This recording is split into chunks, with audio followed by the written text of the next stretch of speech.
For 6 years, from 1960 to 1966, Carlos Castaneda served as an apprentice to a Yaqui Indian brujo, or sorcerer, named Don Juan.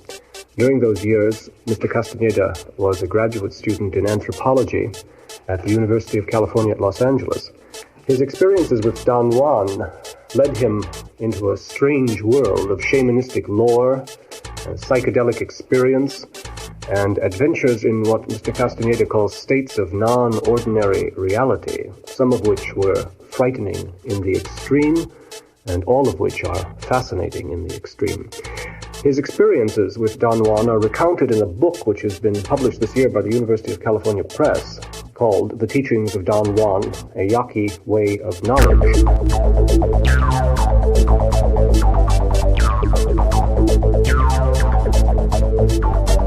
I met Don Juan in a rather fortuitous manner.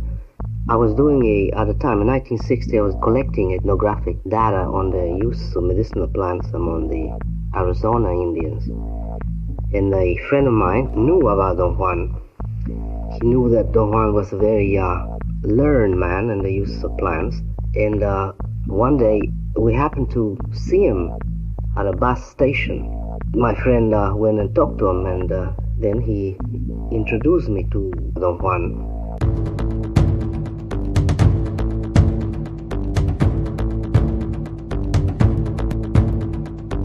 Carlos was brilliant.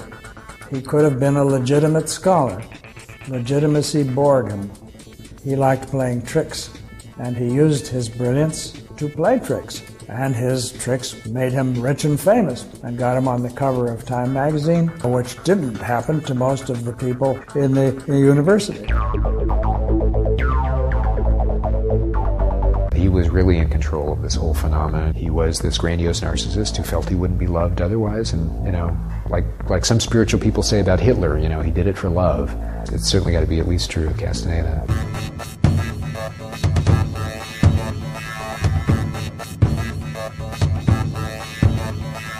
Don Juan didn't say anything at all. He kept on staring at me, and that made me very uncomfortable. He seemed to have seen through me. I really believed he became so close with his own teachings that he wanted to burn from within and go join Don Juan, even if that was a fictitious person that he made up.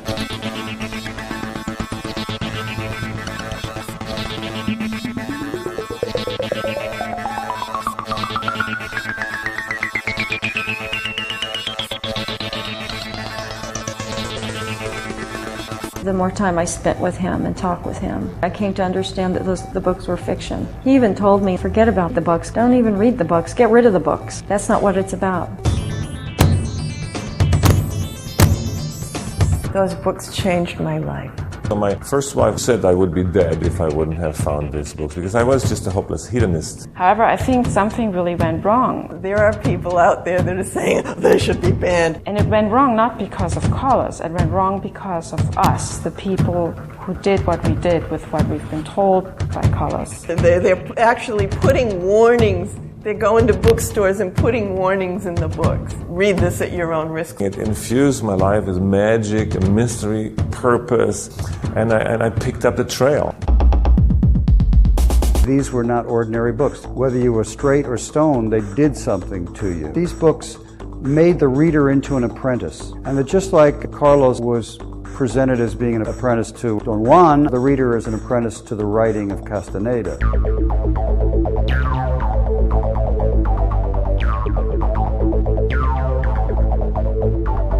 As an anthropologist, reality of consensus is only a very small segment of the total range of what we could feel as real.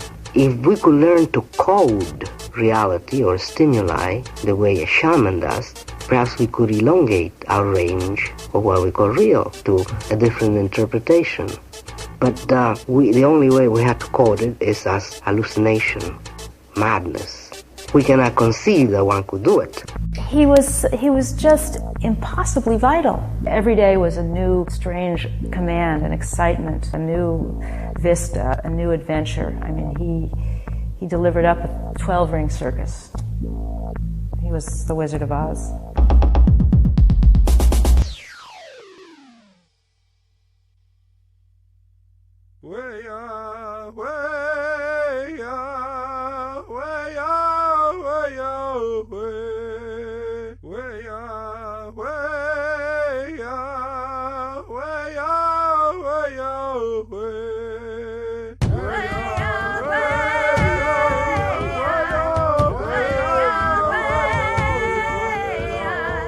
Carlos Castaneda was a best-selling author for 30 years.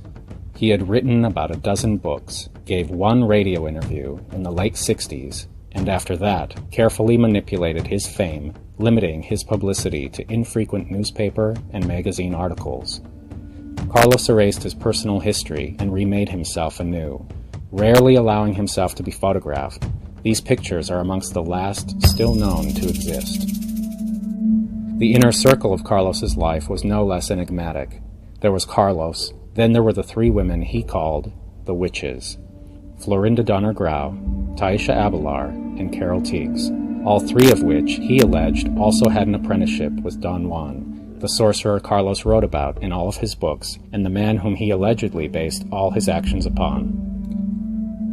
Outside of those three women, Carlos formed a sorcerer's party of approximately 20 people.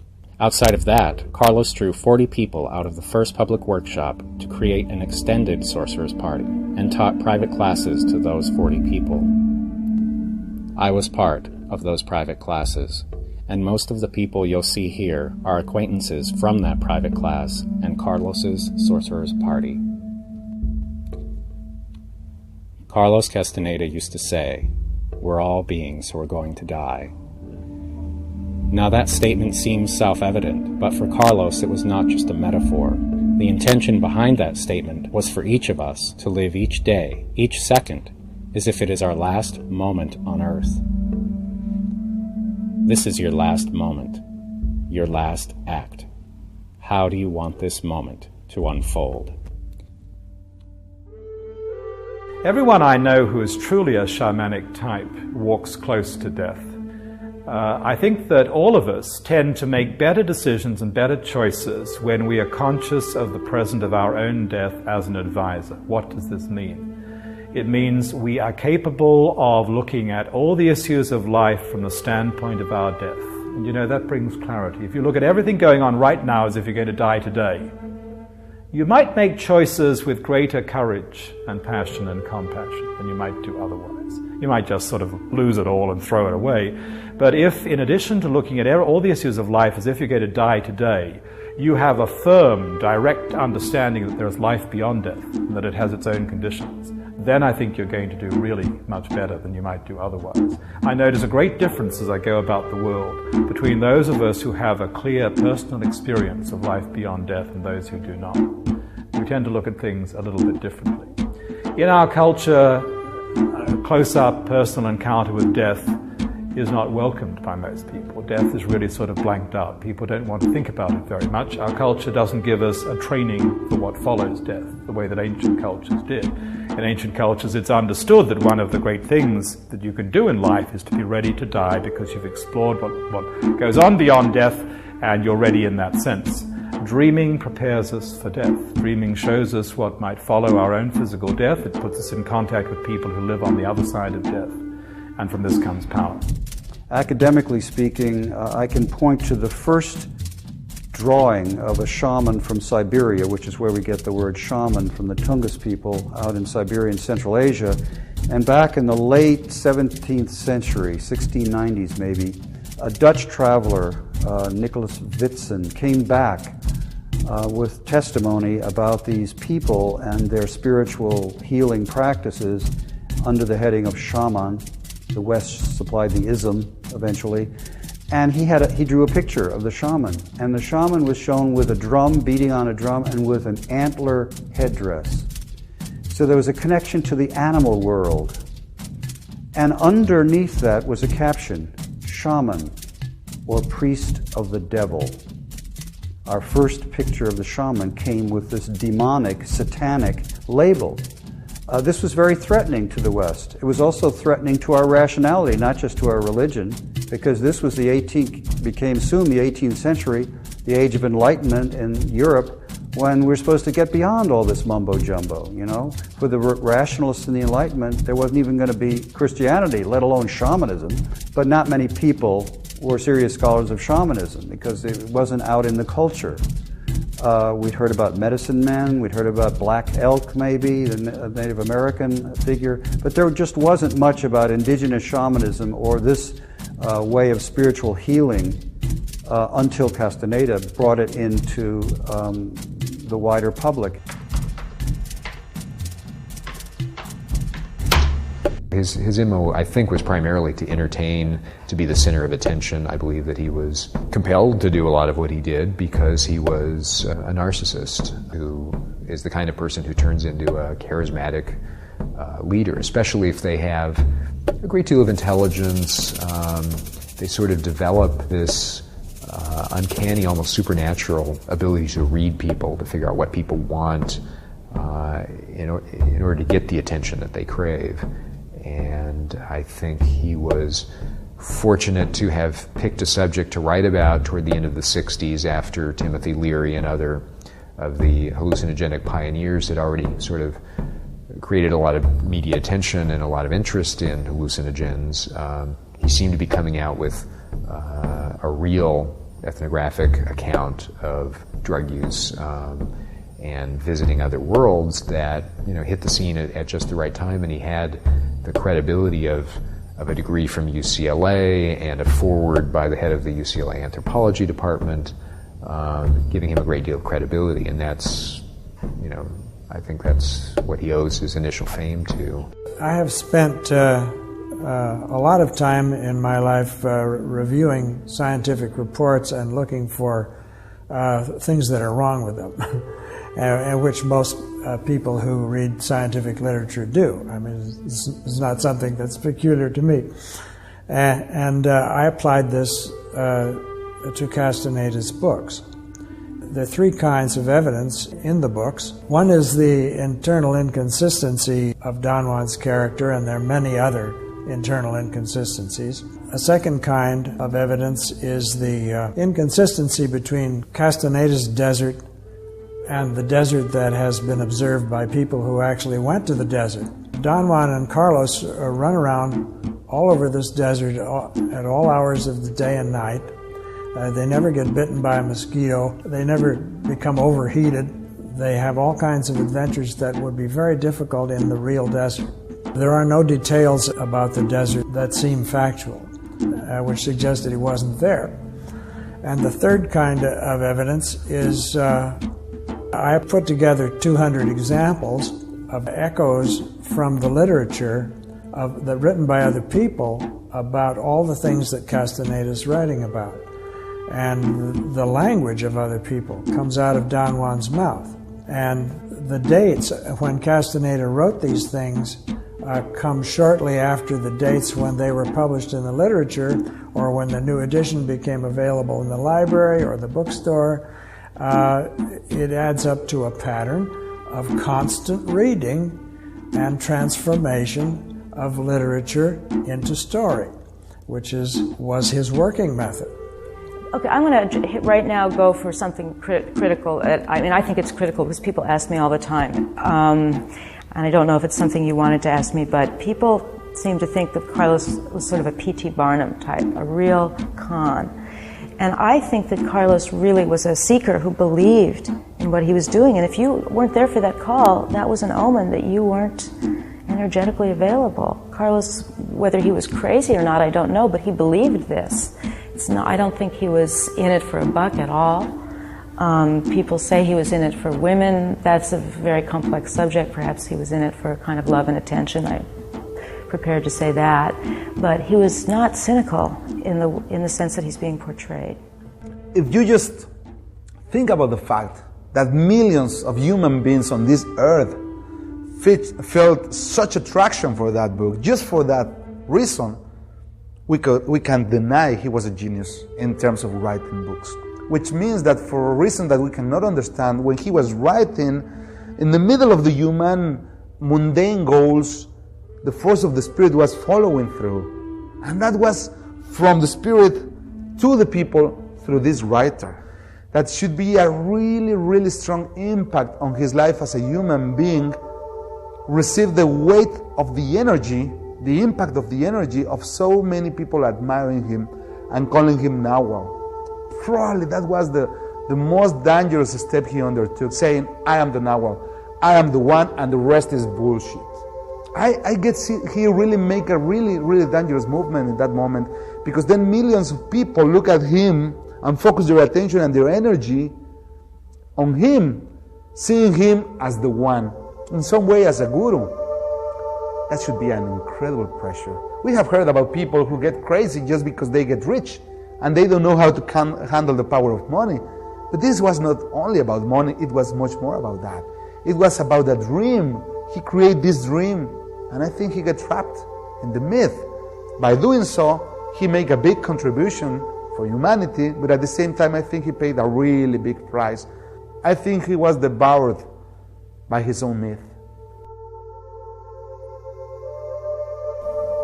Nahual has two meanings, basically, within the Castaneda work. Nahual is the non-ordinary world, the unknown, which is quite a different use from the way that native peoples in Mexico and other parts of South America use the term Nahual. In those traditions, in the indigenous traditions of shamanism, Nahual is basically the spirit animal that is born, comes into the world somehow at the same time an individual is born, and that one's life is connected to, and that you can visit and use in your dreaming.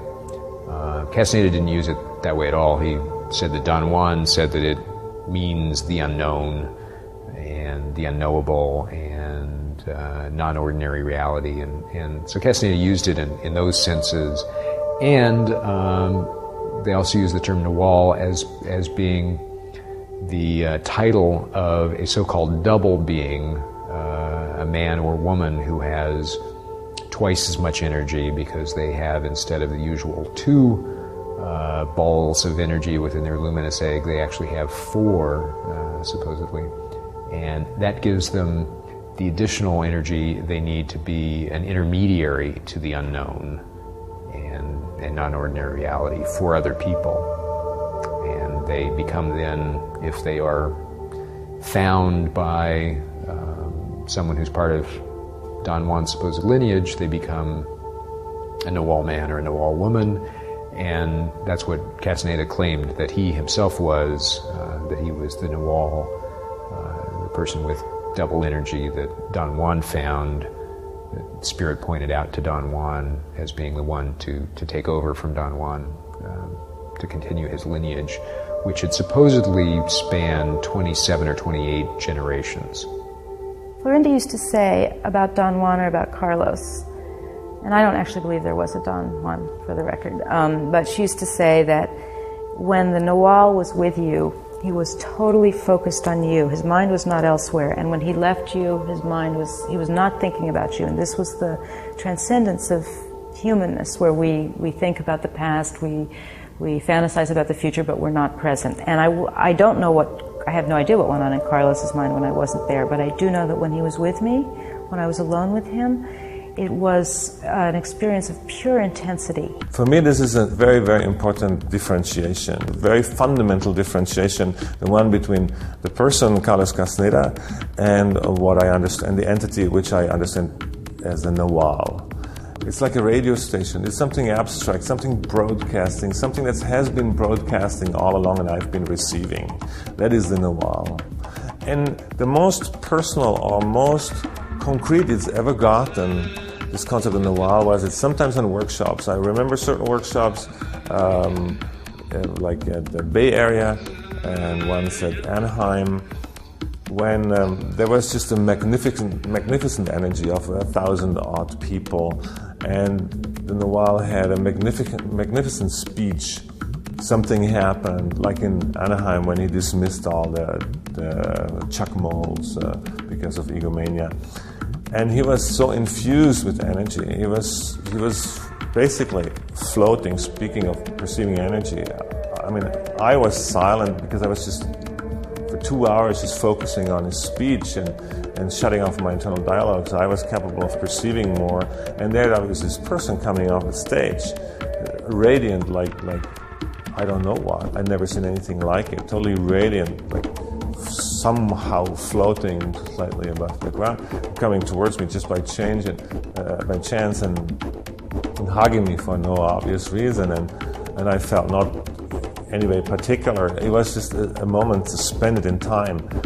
That was in the wild too, and that was the most concrete or most personal I ever got. And I loved this being beyond anything I ever. It was just like, wow.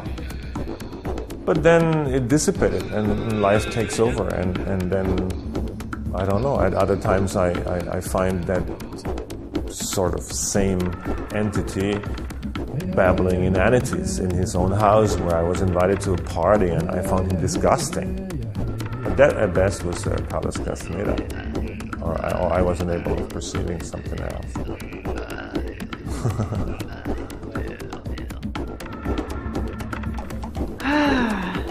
That's what I wanted to believe. And do I think it? I don't know. That's where my uncertainty comes in. I really don't know. Who was he? You know? He was delightful as a speaker. He was more than delightful in the books, you know. He came across in the books sometimes as being very slow to get things, you know, but I always assumed that was to help us to be able to get it, you know. And the very first book, Journey to Ixtlan, when Don Juan says to him, "Are we equals?" You know, I closed the book and I said to Don Juan, I said, "Oh no, Don Juan, you're so much wiser than I am." And then I opened the book and Carlos is condescendingly saying, "Well, yes, we're equals," thinking all the while, well, I'm a scholar and you're only a lowly Indian who's never gone to school, you know. And I couldn't believe, "Carlos, what are you saying?" And then Don Juan says, "No, we are not equals. I am a hunter and a warrior, and you are a pimp." Ooh, it really got to the core of everything, you know. I doubt, without having the full evidence, because I don't know that anyone does, I doubt that there is a real, literal, physical Don Juan Matus. However, I don't think he's fictitious in the sense of unreal, because there is a power in his character that has taken on a reality that I call fictive reality, or imaginal reality, that's not literal, not physical, but fully real, has effects in the world. People live by this reality. They guide their behavior through their encounter with this fictive being, Don Juan. If this is fiction instead of fact, it did create a reality. It can be a spiritual path. It does suggest one learning that we could take out of this, which is to me extremely important, namely the power and reality of imagination. I mean, what is it that created the writings, if they are not factual, and what is it that created the reality in the minds of all us readers, if not the power of imagination? That to me becomes a kind of Western shamanic resource that any of us who are not from Sonora or not from Cajamarca, Peru, or wherever, can nevertheless have access to.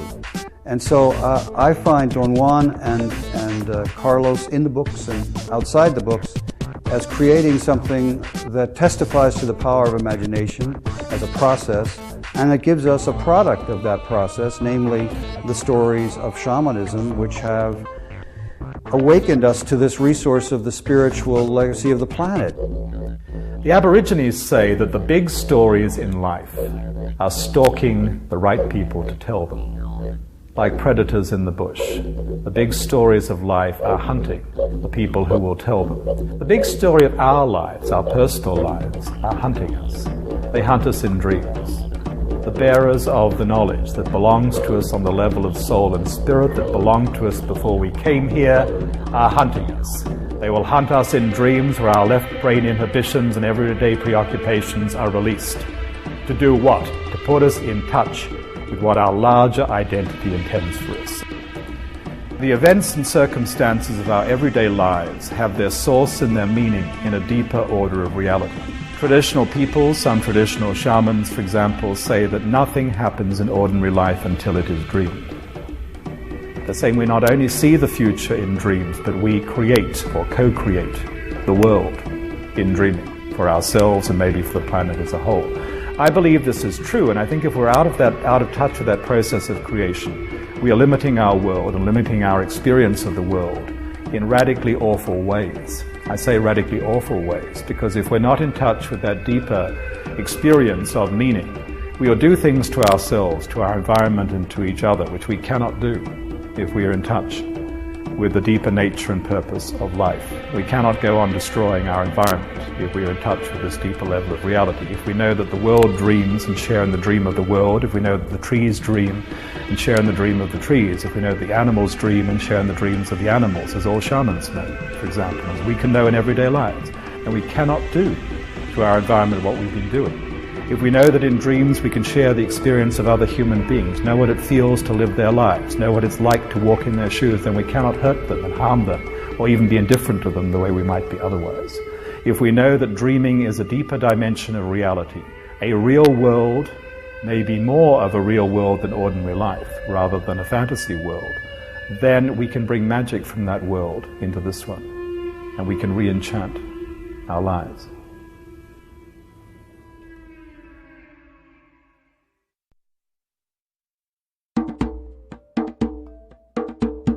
When classes first began, everyone was giddy over being chosen to join Castaneda's secret militia, battling the war to win abstract perception.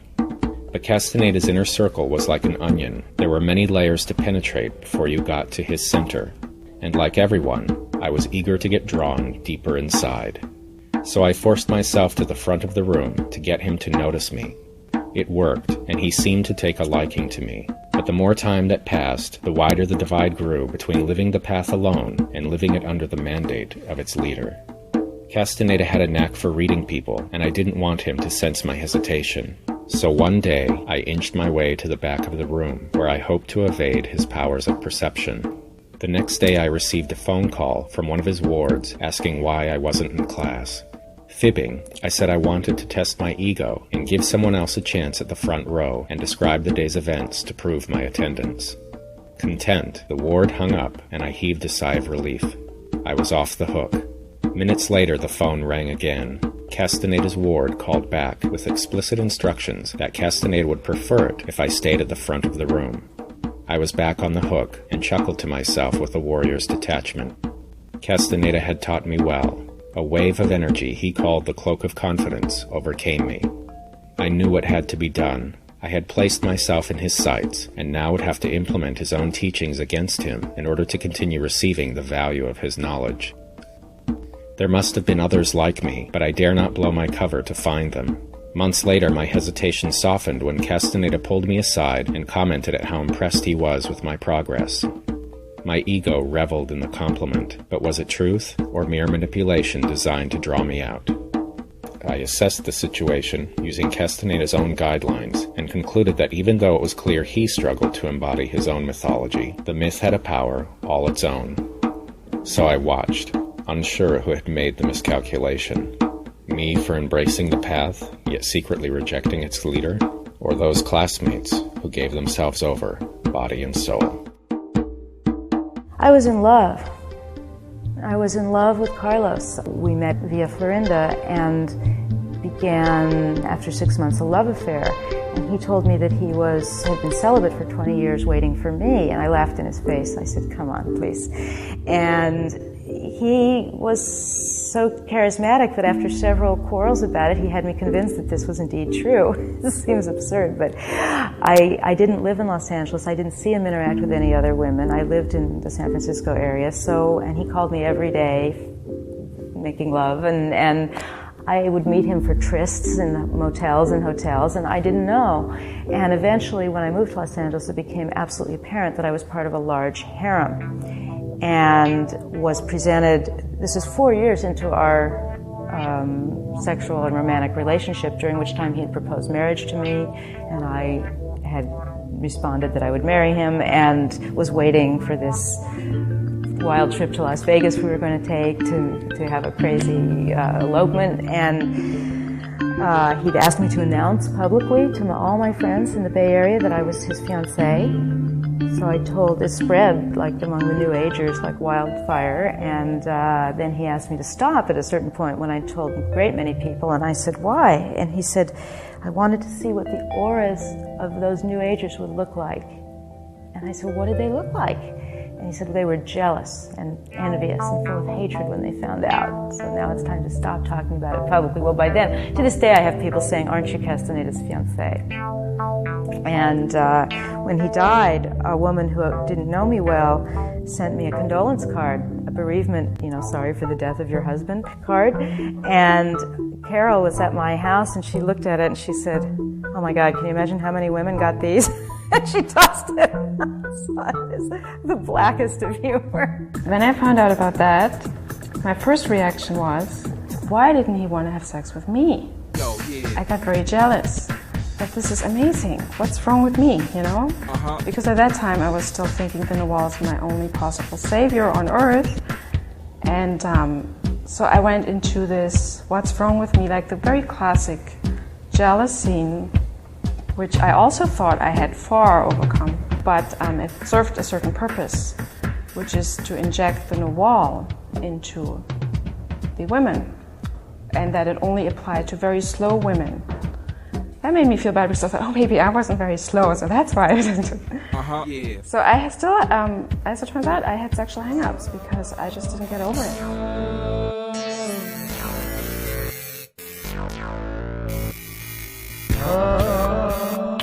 So I think he slept with so many people because he believed that this was the quickest way to hook them and impart them with his knowledge. He believed that his sperm changed our brains. That it actually, he intended to go to our brains. When making love, I was to intend that it reach my brain and alter it and free me from the shackles of my ego. And I think he believed that this was the case. I also believe he was greedy and he had issues with intimacy. One of the most profound conversations I had after his death was with one of the witches, Carol, who shared with me that she thought he had terrible intimacy problems which he carried with him to his grave, that he had never conquered them. And to hear it from her lips was very meaningful for me and very helpful. I'm very grateful to her for sharing that with me.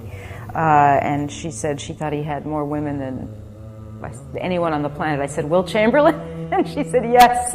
She said, you cannot believe it. And so she said it. So he was greedy, he was hungry, he was insecure, all those things that intimacy problems entail.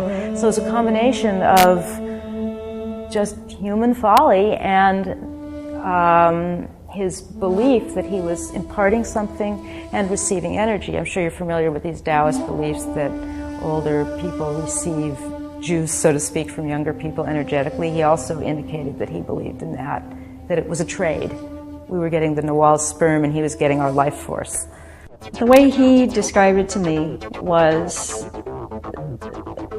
that I was the person they'd been waiting for to complete their circle, and the timing and everything was very perfect, and that they had been desperate, thinking that they weren't going to find the electric warrior, and then I showed up and they knew it was me, and that I was some key element in their energy configuration that they had to do whatever work that they were doing, which I didn't really know what that was. I don't think they ever found out. It's hard to say, really. after being involved with a cult, which I believe this to have been a version of. The word cult is a perfectly respectable word in the study of religions before it took on this connotation, though. A cult is just a group of people who worship together. Not as horrible as some, and not as horrible as many, but a sophisticated cult.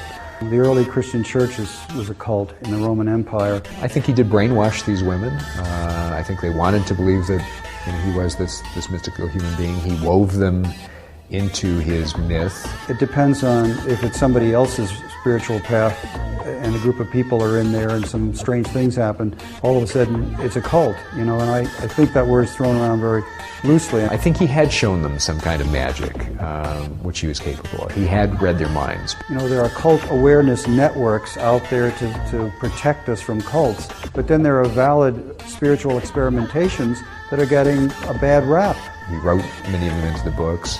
And I think after years of living with him, working with him, he created this wonderful, amoral life that some of them chose to continue in. Some women fell out. I heard of quite a number of women who were kicked out after having had some sexual encounters with him and had breakdowns or went into suicidal states. I became suicidal at one point, very seriously, and I had suicidal thoughts previously in my life, so it's not like I had never flirted with deep depression before, but this was by far the deepest I'd sunk, and he wouldn't speak to me at this time, and some of the witches spoke to me, and they said, "We don't care if you kill yourself because you're just trying to do it to get our attention."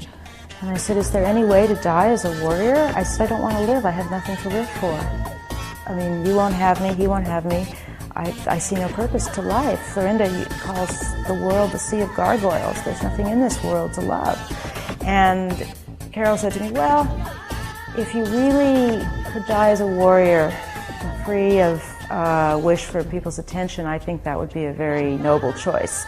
But I don't think you're there, and you just want us to pay attention to you, and we won't even know." Florinda said, "We won't even notice if you're dead. So don't waste your time." I never heard him promise me anything. Not one thing. And he told us over and over again that there wasn't anything that he was going to give us that we should expect. We came there of our own volition. And if anybody expected something more out of it, they were hearing something completely different than I heard. Incessantly he told us that he is an asshole, that he isn't worth shit. Incessantly he told us. We didn't want to believe it because we thought we wanted a guru, a holy man, and they had to have certain characteristics. But I think he had none of these characteristics. Probably on average he was a less I don't know what I should call it, but a less pleasant or whatever person than average. But he had an impeccable intent. And then he was just whatever he was. And this impeccable intent, this incessant fighting spirit, coupled with his South American mischievousness and ruthlessness or whatever, and forever feeding into this impeccable intent, that allowed us to pick it up and to turn it into something useful for us. And that is the Noir. This opening he created with his impeccable intent, not more and not less. And that's why it is controversial, because it is very much up to us what we do with this opening. And it is also controversial because we always focus on what the person did. But you see, there is another problem with this. Because any guru that goes out in glory is not a good guru, because he leaves only believers. And believers are not people who act, is not people who claim the knowledge. So a guru has to go out in a way in disgrace, if you want so. I mean, this is not new. Any Zen teacher, it is a known practice that a good Zen teacher has to dismiss his student at some time. But you see, you cannot dismiss somebody by saying, "Okay, now you learned enough, don't focus on me, you're on your own." It doesn't work like that. The student will forever be on his knees and thank his guru, unless he finds out that his guru was a piece of shit. But Unless this is very, very convincing, he will not believe it ever. So there has to be facts and data. So this is tricky, and I'm not saying by any way that the Nawal or Carlos Castaneda did this all on purpose. I don't think he did anything on purpose. He just had an impeccable intent. And the intent at large, whatever this may be, it organized it in a way which in the end it has this liberating effect. I don't know, it's the spirit there. Forget the person.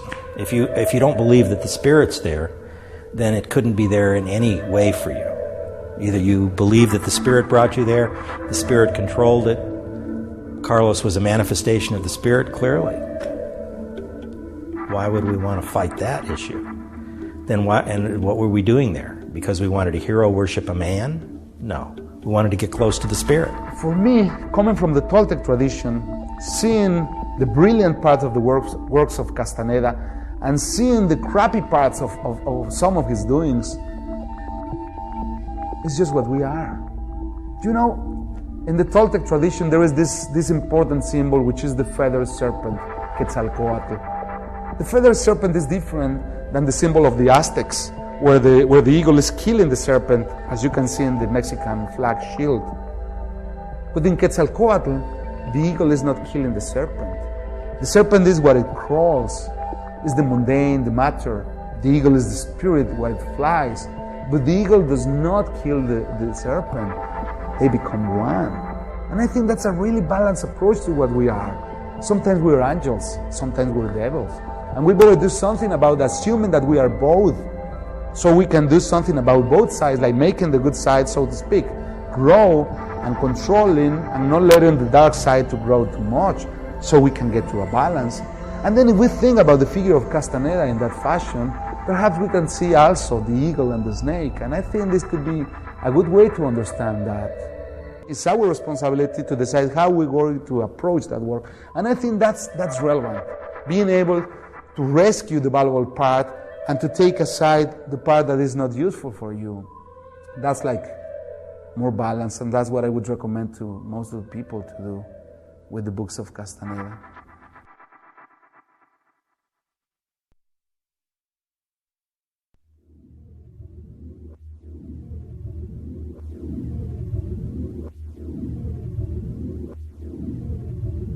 Allow your thoughts to dissolve. Perception is based on what I think I see. Relax your mind. And what I think I know. Release the tension. Allow your mind to slip away. Let go of fear. There exists no phenomenon other than what arises from the mind. There exists no phenomenon other than what arises from the mind. There exists no phenomenon other than what arises from the mind. Silence your internal dialogue. Allowing forth the freedom experience to engage. Release your mental chatter. You are more than your physical body. Allow your ego move into relax. Pure presence. You are more see the vision of naked awareness.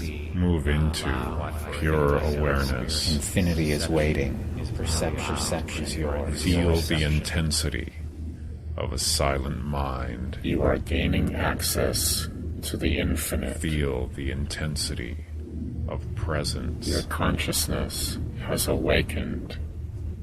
You are experiencing the reality of what is. Move into the present. There is no past. There is no future.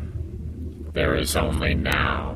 There exists no phenomenon other than what arises from the mind. There exists no phenomenon other than what arises from the mind. There exists no phenomenon other than what arises from the mind.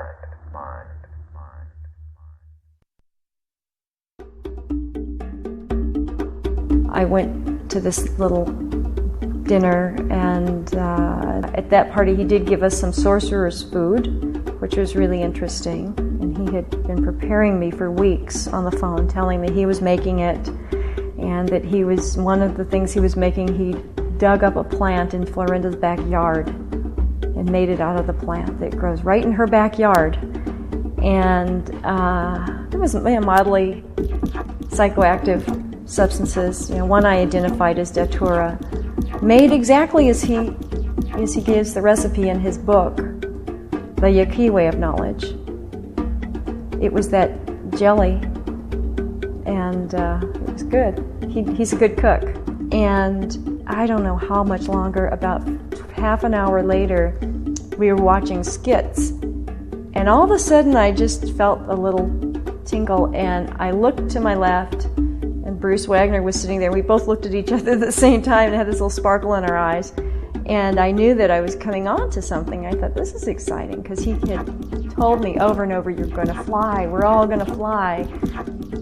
And I was just hoping that I didn't get dosed with something that would make me go nuts. Did I really fly, Don Juan? That is what you told me, didn't you? I know, Don Juan. I mean, did my body fly? Did I take off like a bird? You always ask me questions I cannot answer. You flew. That is what the second portion of the devil's weed is for. As you take more of it, you will learn how to fly perfectly. It's not a simple matter. A man flies with the help of the second portion of the devil's weed. That is all I can tell you. What you want to know makes no sense. Birds fly like birds, and a man who has taken the devil's weed flies as such. El enyerbado vuela así. As birds do? Así como los pájaros? No. He flies as a man who has taken the weed. No. Así como los enyerbados. Let's put it another way, Don Juan. What I meant to say is that if I had tied myself to a rock with a heavy chain, I would have flown just the same because my body had nothing to do with my flying. Don Juan looked at me incredulously. If you tie yourself to a rock, he said, I'm afraid you will have to fly holding the rock with its heavy chain. I think Castaneda must have had a great deal of personal discipline to carry on his presentation flawlessly year after year. But the end to which he was putting this isn't entirely clear. It is always difficult to know how much the charlatan believes his own story. I mean, I have no doubts that he was a magician or a sorcerer, as the word is properly used in our tribe.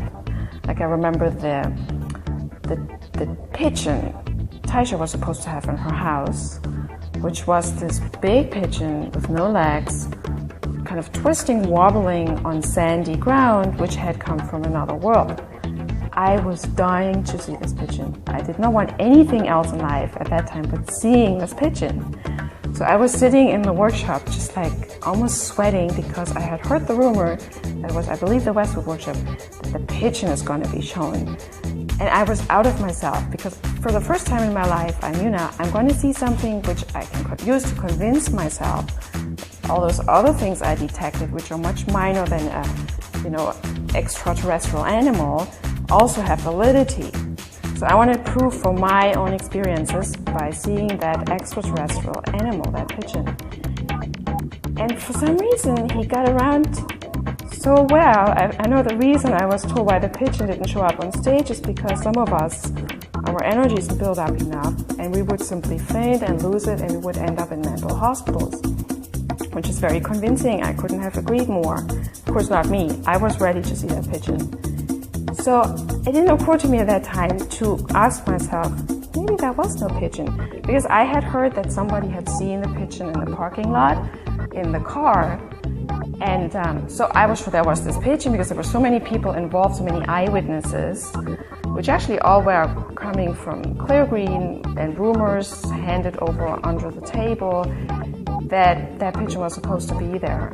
So now, honestly, I decided for myself that there wasn't that pigeon in that car in the parking lot, and that maybe I'm just going to have to start giving validity to my own very minor little extraterrestrial detections without ever having seen that pigeon. So that's basically what I try to do with everything right now. I'm just going to do it without the pigeon. But anyhow, that would have been fabulous. I know sometimes I tried to focus in and listened to every nuance of what he was saying. And then sometimes I realized his lips were moving, and it was irrelevant what he was saying, because something else was happening, but I could never quite put my finger on it. These kinds of paranormal abilities and possibilities are part of the lure of Castaneda. I don't know whether they're possible. I'm an agnostic there. I don't rule it out. You know, every Navajo blanket has one thread that isn't tied. You know, leave a little bit open for surprise. A dumb, stupid form of science, not the real leading-edge science, which is the province of visionaries, but a dumb form of scientism, an ideology of science that says that reality is just this or that, something you can measure and prove. A dumb form of science taught us to distrust inner experience, to distrust visionary experience, because it's awfully difficult to quantify and prove in laboratories. But that's not real science. The real science of the 21st century and beyond, the true science of the 21st century and beyond, is going to be a science that has dreaming at its heart. Because dream explorers are among the great scientists of our times. We can go directly into non-ordinary reality, and we can prove experientially what the speculators of quantum physics, the speculators about parallel universes are talking about. We can go there. We can know firsthand something about the possible reality of parallel universes, or how the dance of consciousness of the heart of the atom produces our material world. So the new science is going to be a science that has dreaming at its heart. As all great scientists have had visions and dreaming, Einstein's theories came directly from his dreams. Our scientists of the new era will be dreamers.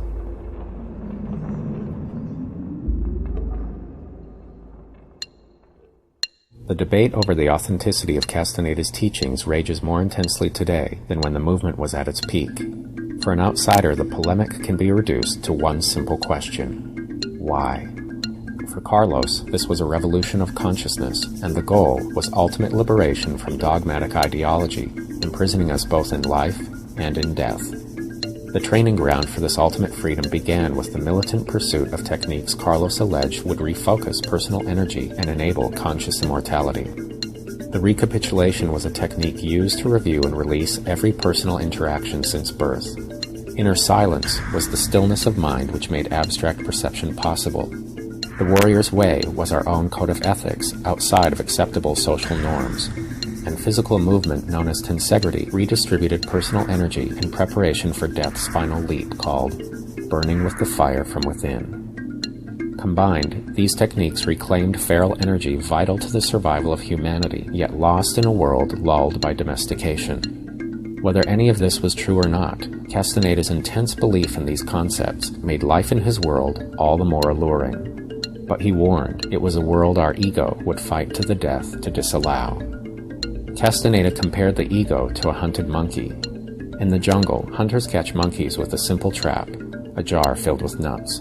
The opening of the jar is just narrow enough for the monkey to reach in and grab the nuts. But when it tries to pull out its fistful of nuts, its hand gets stuck in the narrow mouth of the jar. If it dropped the nuts, the monkey could run free. But it doesn't. It clings to the nuts, clutching tightly, even when the hunters come and easily capture it. That's our ego. It would prefer to cling to that which is known, rather than let go and set itself free. Why follow Carlos?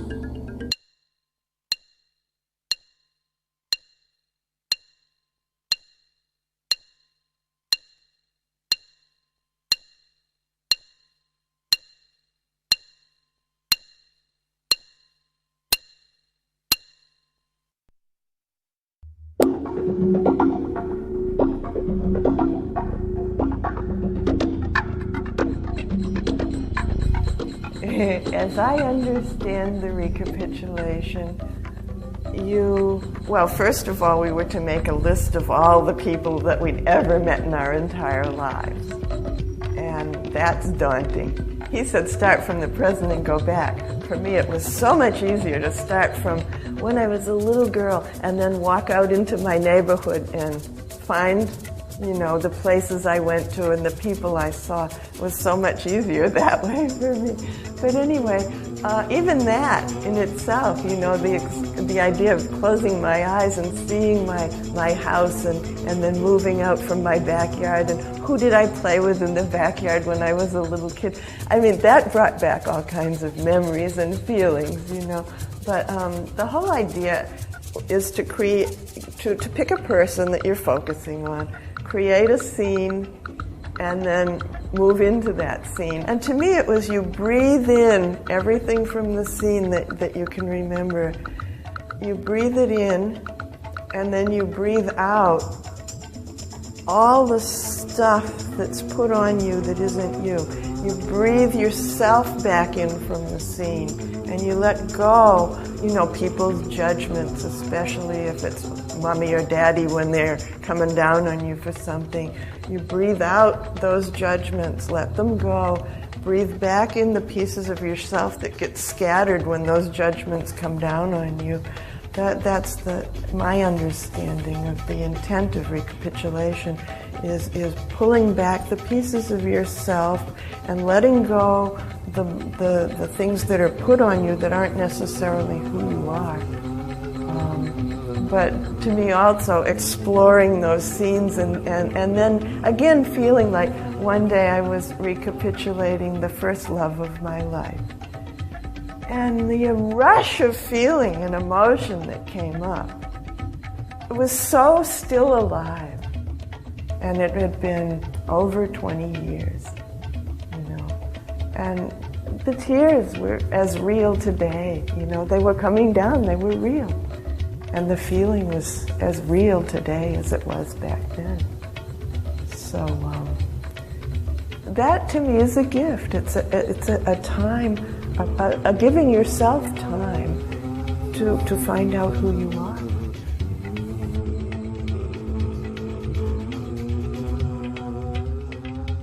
Inner silence is the hardest thing to attain, and that is my struggle every single day, every single second, and probably I'm obsessed right now with inner silence, but that is the key for me. That is the key of everything.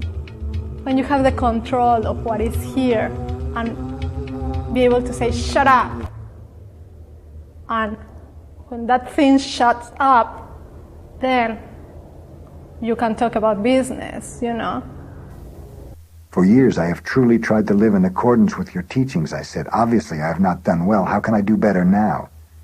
You think and talk too much. You must stop talking to yourself. What do you mean? You talk to yourself too much. You're not unique at that. Every one of us does that. We carry on an internal talk.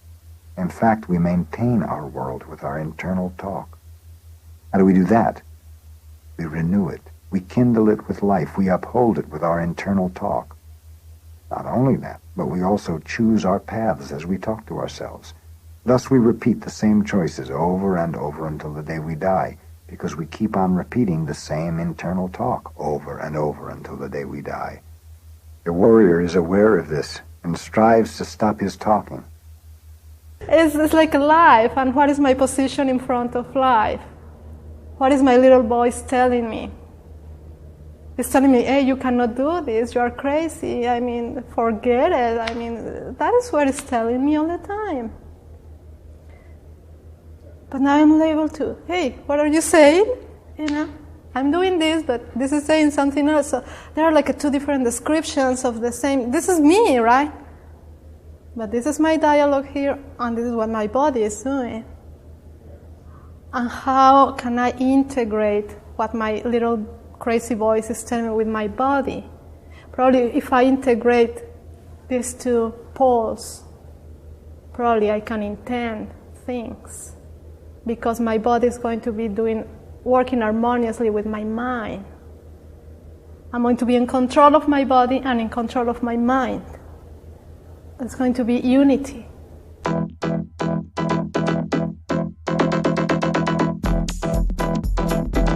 Tensegrity is a series of movements, all different kinds of movements that they also call magical passes, that in the mid-90s Castaneda claimed had been taught to generation after generation of people in his lineage of sorcerers. He claimed that they were movements that were practiced by the sorcerers of ancient Mexico. They were passed down to his tradition, and that he and his co-workers had compiled, changed them in some ways to take out what he claimed were the darker, more morbid elements of them so that they could be taught to a public audience. One does find in a number of his books movements of different kinds mentioned, but he never talked about tensegrity. It was a term that he coined based on architecture in the mid-90s. In my research, I found that Castaneda was doing private sessions with individuals dating back at least to the late 70s. The fact is the movements energize you. They do. And they trim you, too. I've said stories here about stopping, Things are not as trim as they were before. So it would be good for me to practice, at least some form of movement. And I've also heard other people who have practiced Kung Fu and a variety of other forms, yoga and whatnot, say that never did they get the kind of a kick from it that they got from tensegrity.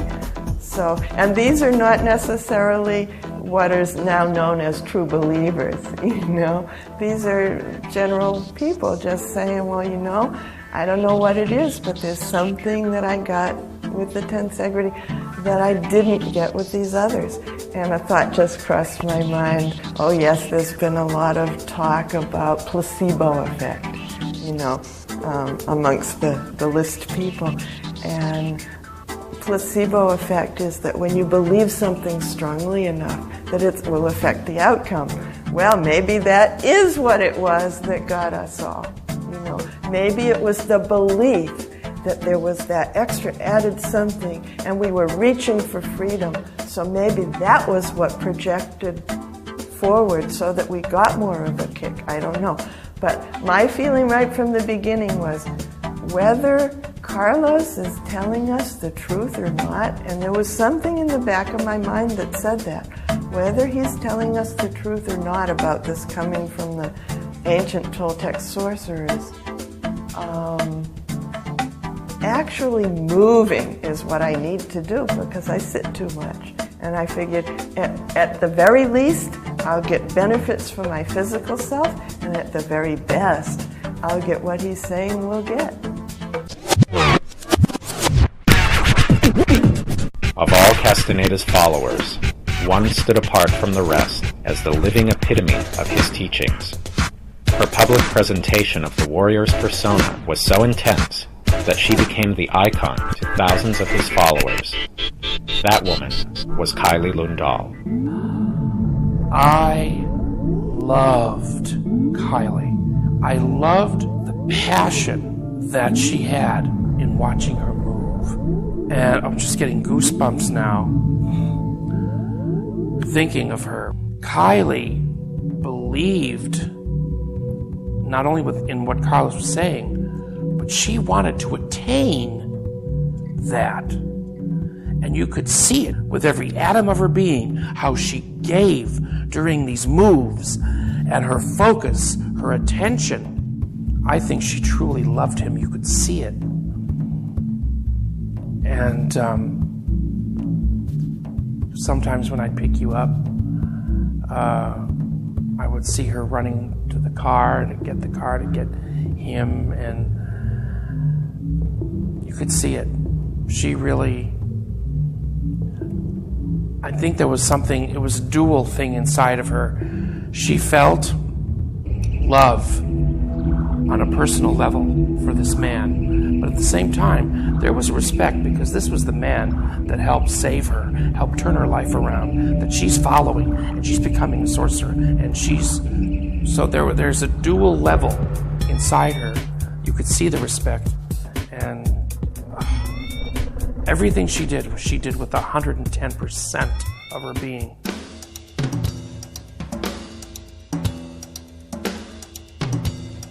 Especially in the United States, life is so easy. I am coming from South America, and survival is difficult there. I mean, you have to really struggle to make a living and to have a decent life.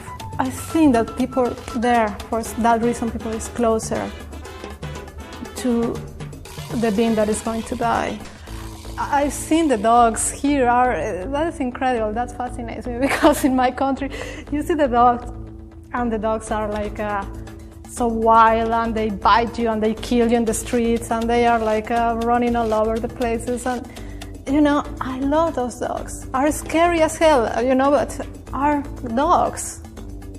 And here you see those huge dogs, completely powerless, completely dead. I mean, just expecting their food. Actually, they know the time of that the food is coming, and so boring and so useless, like a toy. They just look cute and that's it, but they don't have the aggressiveness, they don't have the power, they don't have the, the dog instincts. And the human beings, we are into the same boat. If I listen to people, I don't meet too many, but sometimes you meet somebody with glazed eyes and talking about the love that is all in the universe is only love, and they connect. I think there's something fishy about it. They seem incredibly misled. How boring is that? Carlos used to crack me up with his imitation of heaven, too. It was he used to make great joke about the pace of heaven, remembering how slow it was. It was lovely. So he had a better deal going. We'd be pirates in infinity rather than harp-playing idiots. It was fun, it was intense, it was serious, it was meaningful. It wasn't frivolous. Because it was so realistic, it was so pragmatic, it was not way out there, it was not some religion that had the scent of heaven and holiness. It was so down to earth. It communicated that what you need in this world was like these four qualities of a stalker, if you recall. You need ruthlessness, you need cunning, and you need patience and sweetness. Not just sweetness. And I recall with pleasure the Noir's imitation of the angels in heaven who just walk very slow in infinite sweetness. And however appealing this may seem for a second in our busy world, but to spend all eternity, like the Noir put it, just walking slow in sweetness, I think is not too appealing a picture. And we live in a predatory universe. We always forget this. A lot of sort of well-meaning world healers forget that looking for the ultimate love behind everything. We live in a predatory universe. I think it's very important, and I'm glad that the Noir put my attention on this fact again and again, because we do.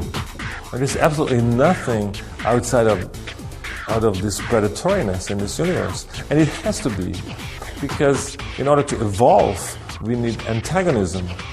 Evolution without antagonism, meaning without something always trying to eliminate us or fight us or stop us, forcing us to get stronger and better and smarter and evolve, there is no evolution. And evolution is the very movement of life. Evolution is life. So without antagonism, there is no life. And we forget that. This mood, it's an honest mood, it's pragmatic, it's right. The purpose is to be what we are. The purpose is to being able to take our own destiny in our own hands. The purpose is to recover balance. It's about freedom. It's about power. One of the main problems involved in getting in touch with our dreams is we have to relinquish our illusions of control. We are required to relinquish the illusion that we understand everything, that reality can be put inside any box of understanding, and we'll be like that.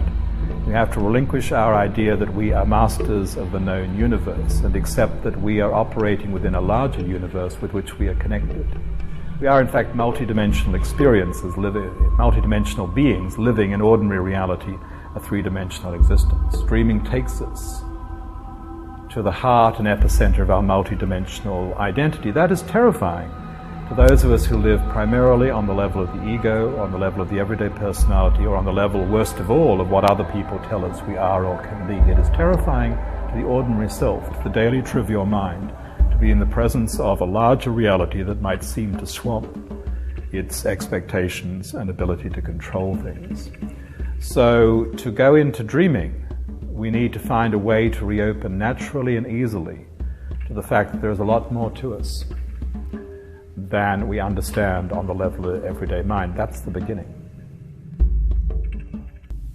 I say it is useless to waste your life on one path, especially if that path has no heart. But how do you know when a path has no heart, Don Juan? Before you embark on it, you ask the question, does this path have a heart? If the answer is no, you will know it, and then you must choose another path. But how will I know for sure whether a path has a heart or not? Anybody would know that. The trouble is nobody asks the question. And I think the only question in my mind that I would ask Carlos was, let's say a person is a layman who has never been at a workshop, never read a book, not even sure if the warrior's path is the path for him. But yet this person is interested and believes in the teachings and can be so impeccable in his intent and thought and focus that he can maybe hook and latch a ride when it's time. The only question that I had. It all comes down to me. Castaneda constantly reminded us that each moment could be our last, and promises of leaving this earth with him were repeatedly contradicted by assertions that this was a path we each traveled alone. But when our last days with Castaneda finally came upon us, few were prepared to sustain this ultimate blow. Classes were suspended the period before Castaneda's death, and during that time, we heard whispered reports that his energy was low. Months passed in limbo, and I quietly watched the few friends I'd secretly kept and wondered if the end of our time together was drawing near. Was I leaving with the Nawal, or was he leaving me? For me, that's when the split between the man and his teachings became ultimate and clear. Castaneda said that every decision on the warrior's path was valid, provided it was made with the knowledge that it could mean our death. Years of watching the polarization between Carlos and his teachings gave me the confidence to accept my fate. It was time to heed his words and embrace my solitary journey. I resolved that regardless of what happened, my time with Carlos had come to an end. I chose the path over its leader once and for all. It wasn't long before that decision was put to the test. I received a call from Felix, who said he and another classmate had learned some significant news. Felix paused, then said, "The Nawal is gone." He waited for my reaction, and it surprised us both when I told him the news meant nothing to me. Felix went on to explain that 2 of the witches and 3 of the highest-ranking women in Castaneda's group had also vanished. In one fell swoop, our sorcerer's world came crashing down, and I felt fortunate that my decision to break from Castaneda had come in time to deflect the blow. Felix took my reaction as an omen that it was time to tell the others.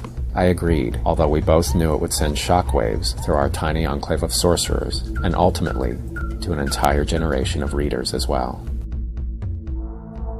Was on CNN. Writer Carlos Castaneda dies or something. This is quite a few weeks after he actually had died. I do miss him because he always surprised me. Perhaps he surprised me because he went to his death never admitting any of the supposed trickster, hoaxish things that were involved with his work. Absolutely, and you wouldn't want him to, because it's like the Olympic Games. You want the perfect 10. You want the perfect performance. And Castaneda was, in my judgment, the perfect hoaxer, because he never admitted anything. I was glad, really, that he was gone, because I didn't feel like he was accomplishing anything good for himself or for anybody else. Then I had to face a lot of reactions of my fellow practitioners, and they all were devastated, most of them, because they felt the Nawal left us and now something bad's going to happen, which in fact did, but at that time I didn't expect that. And so that confused me, and I kind of started also being suspicious about Why didn't we know? Did he really die? Did he leave? Because the official statement apparently was he left in the tradition of the sorcerers of his lineage. So I thought, well, then everything's fine, until I learned from all those people who did this incredible research that maybe he indeed really died of liver cancer. That caused some conflict in my thinking. I feel very far from being through with whatever that famous grieving process is. One of the problems was that when he died, we were all told very different stories about his death, in the in-group even. People think we all knew what went on. No, we do not. We all had there were different levels of intimacy with his final days, and we all knew different things. And there were some very elaborate tall tales told about the disappearance of the witches. I was very tortured because Carol, one of my reasons for wanting to break with her was that one day she would tell me the witches are dead, and the next day she would tell me they're alive, dead, alive, dead, alive, dead. And I needed to mourn or grieve if they were dead, and I could never get a straight answer. And one day she was laughing and saying, I'm the only one who knows. I have the power here. I'm the only one who knows the answer, and everyone needs me for this information. And that was a moment when I just thought, no, this relationship has to end. This is scary. She's loving the power of knowing whether these women are dead or alive. And I do need her for this. And I have to stop caring and needing her for this. I have to stop needing to know whether they're dead or alive. The burial of the warrior was a technique used to balance personal power, where the Earth's embrace absorbed energetic anomalies, then recharged the body with the power of its essence. The experience reclaimed energy dispersed by daily life and imbued the sobriety required on the solitary path of knowledge. Castaneda's own burial was in fact a cremation, perhaps an attempt by those closest to him to fulfill his requisite of burning with the fire from within. It's speculated that the women who disappeared reenacted a passage from one of Castaneda's books, tossing themselves and his remains into an abyss. According to the books, the purpose of the act would not be suicide, but a reunification with the Nawal. Did these women achieve their goal and reunite with Carlos, or were they emotionally dejected lovers, merely mourning the loss of their beloved? Whether blinded with the bias of a sorcerer's training or the bias of dogmatic social norms, the paradox remains the same. These women had a passion worth living for, and a passion worth dying for as well. At any rate, those 5 women were Florinda Donnegrau, Taisha Abelar, and those two had written books about their supposed experiences with Don Juan. Kylie Lundahl, who was born Deanne Jo Alvers in Iowa. The other 2 were Talia Bay, whose real name is Amalia Marquez, who was the president of Clear Green, and the so-called Blue Scout, originally Patricia Parton, they called Nuri Alexander. She was the last one to join them.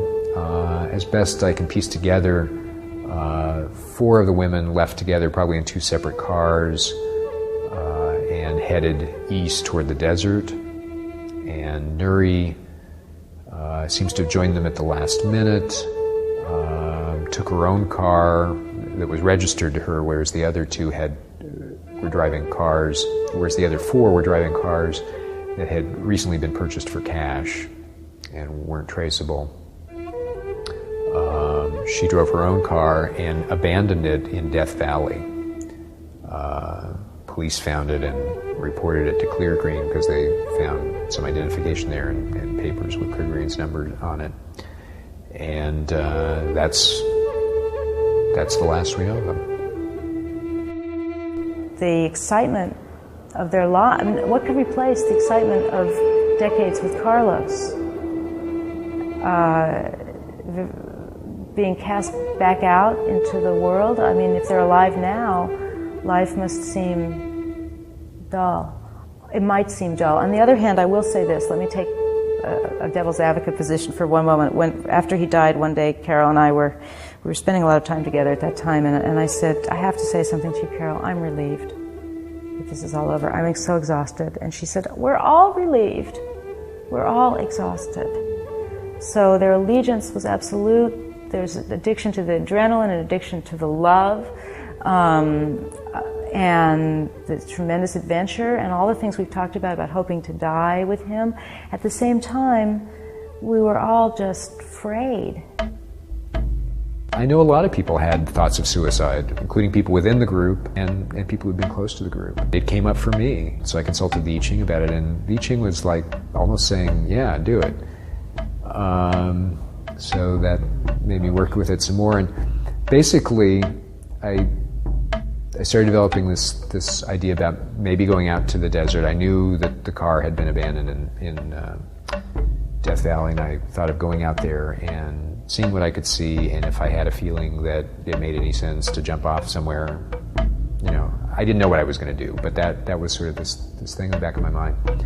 But my air conditioning wasn't working, and somehow I could imagine a scenario where I might do something to myself out in the desert. This was getting close to summer, but I couldn't imagine driving hours in the car out to the desert with no air conditioning. So it took a couple weeks for it to get fixed, and during that time, basically, I sort of started to get a little more grounded.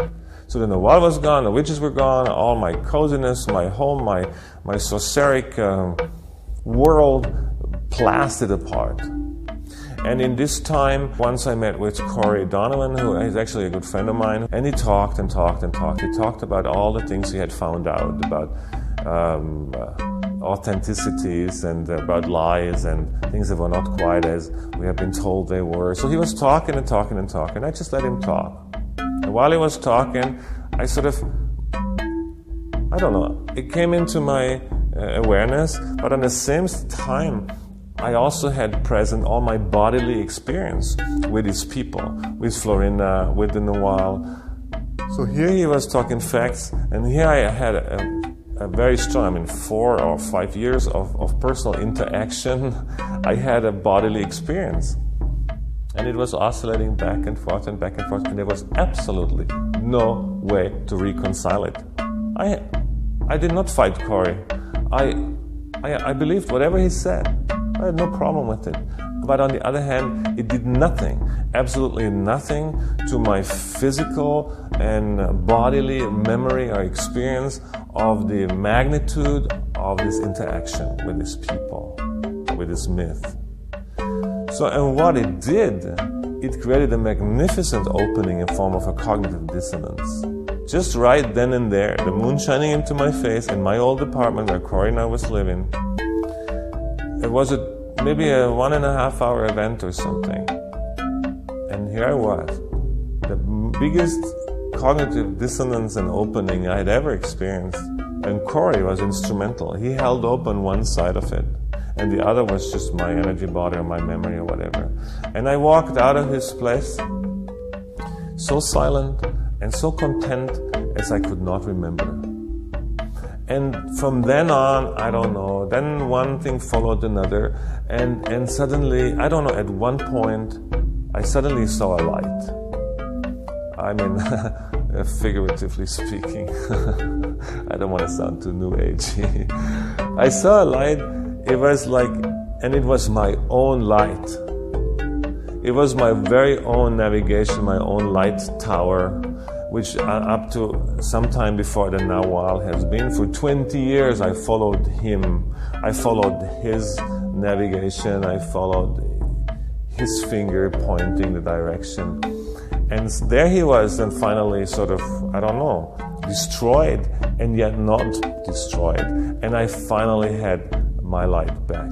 And it was not only enough of a navigation, things started happening again. Everything had been dead for a while, and things started happening again. Synchronicity started happening, my body started shivering again, my passion came back. My passion came back.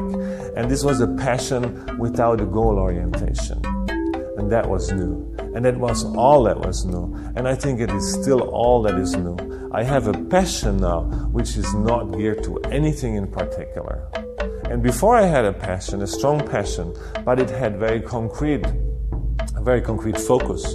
I thought I wanted to, I don't know, I thought first maybe I wanted to be powerful. I wanted to be a sorcerer. I wanted to have many women around me. I wanted to burn from within. I didn't want to be so stupid like the average population and die. I didn't want to die. I mean, this was the ultimate egomania, actually. And that's what some people now hold against the noir. Well, how do you motivate anybody except by pulling on the egomania? And then you drop out the floor like it so happened, and then now you're floating, and now you're grabbing, either you grab back for your egomania, that you've been right all along, and then you're going to be resentful, and you're going to hate the noir, or you patch up, so try to gain time and nothing happened, or you just fall. And I didn't do that on purpose. I don't know. I just was lucky because I'm Felix. And I just fell and I didn't mind falling. And then suddenly I saw some light. And now I have a passion. And I don't care to die. I don't even interested anymore in anything. I don't want to be powerful, beautiful. I'm very happy with the one woman who shares my life with me. I don't want anything. But I'm so full of passion. And if you come in, check out our cafe, you should see that. It is all in red and yellow, and it's so full of passion. And that's so beautiful. And that's why I'm here today, because I'm so grateful. Because, I'm sorry. Yeah, I'm so grateful.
Don Juan stared at me for a brief moment and then moved his eyes away. When a man embarks on the paths of sorcery, he becomes aware in a gradual manner that ordinary life has been forever left behind, that the means of the ordinary world are no longer a buffer for him, and that he must adopt a new way of life if he is going to survive. Every bit of knowledge that becomes power has death as its central force. Death lends the ultimate touch, and whatever is touched by death indeed becomes power. Without the awareness of death, he would be only an ordinary man involved in ordinary acts. He would lack the necessary potency, the necessary concentration that transforms one's ordinary time on earth into magical power. Thus, to be a warrior, a man has to be keenly aware of his own death. But to be concerned with death would force any one of us to focus on the self, and that would be debilitating. So the next thing one needs to be a warrior is detachment. The idea of imminent death, instead of becoming an obsession, becomes an indifference. The sole idea of being detached from everything I know gives me the chills, I said. You must be joking. The thing which should give you the chills is not to have anything to look forward to, but a lifetime of doing that which you have always done.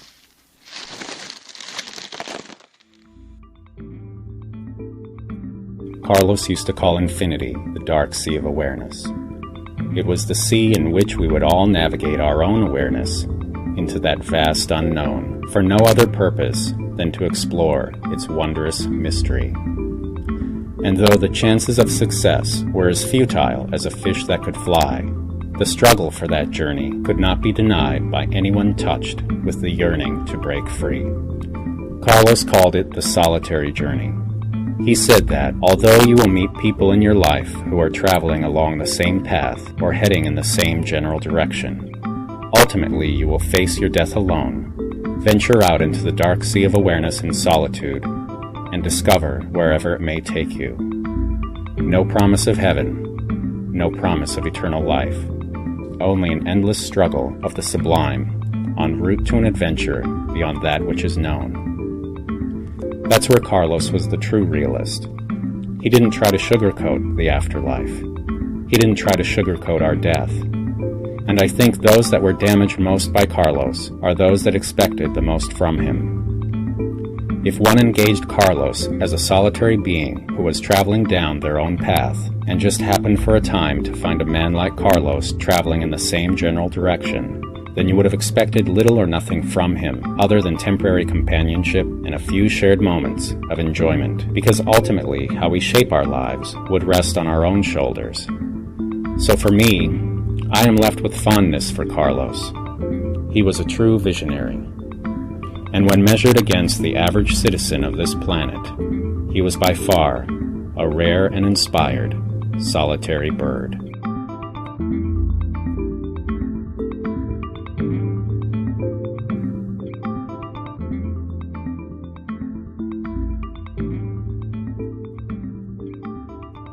Don Juan's very versed in what we stand for. I think if I don't make the effort to render his world as a coherent phenomena, he'll go by the way he has for hundreds of years as a nonsensical activity. When it is not nonsensical, it's not fraudulent, it's a very serious endeavor. It's enlarged my sense of how important today is. And it's only the terrible impact of Don Juan's teachings that I came to realize how important it is to be here now. And it renders the idea of entering into states to what I call non-ordinary reality. Instead of disrupting the states of ordinary reality, they render them very meaningful. My effort to make sense of his world is it's my own way of, let's say, paying back to him for this grand opportunity.